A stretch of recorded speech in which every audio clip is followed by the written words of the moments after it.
hakikisha una hizi applications ama umesign up kwenye hizi platforms 5 kama uko Tanzania. Platform ya kwanza inaitwa Habari Duka. So Habari Duka hii ni platform ya mshikaji wangu anaitwa Chaz ama Habari Tech, watu wa Twitter wanafahamu. Hii platform inakurahisishia kuweza kuuza digital products zako. Kama umetengeneza ebook, umetengeneza course, umetengeneza templates na unataka kuziuza, basi make sure umeenda kwenye duka.habaritechnology.co, sign up, unaweza kaweka products zako na ukaziuza kirahisi kabisa. Platform ya pili inaitwa Nisupport. Nisupport ni platform ambayo inawasaidia content creators kuweza kupata tips. So if you are a content creator ambaye uko Tanzania na unatengeneza valuable contents, watu wanaweza kukutip kupitia nisupport.com. Ni rahisi sana kusign up na kutumia.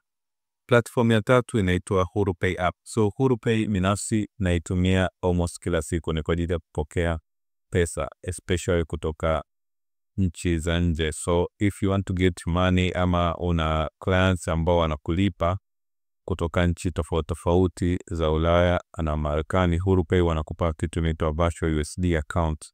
Hii itakusaidia kuweza kupata pesa au kulipwa kirahisi kutoka kwa hao clients.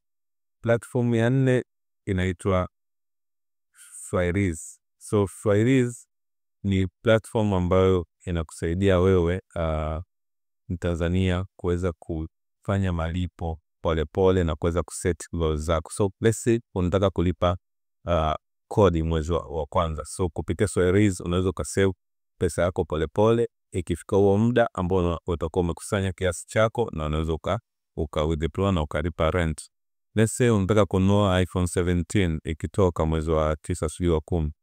Kwenye Swahiliz unaweza kusave kidogo kidogo mpaka ikafikia pesa yako ya iPhone 17 na ukaweza withdraw. Platform au app ya 5 unaweza download kwenye Play Store na kwenye App Store. Naipenda sana, inaitwa Kuza Business. So Kuza Business ni app ya Watanzania, ni app partner wa Swahiliz. Yenyewe inakusaidia kama una biashara yako na unataka ku document au ni kama assistant accountant wako. So kwenye Kuza Business unaweza kudocument vitu tofauti kwenye biashara yako, umeuza shingapi, au wafanyakazi wako wanaweza wakanao na document vitu hapo, na unaweza access kwenye hiyo Kuza app ya Kuza Business app na ukaona mauzo ni kiasi gani, unaona madeni ni kiasi gani, unaweza set a reminder na vitu kibao tu, na inalipiwa shilingi 10,000 tu kwa mwezi nadhani kwa sasa.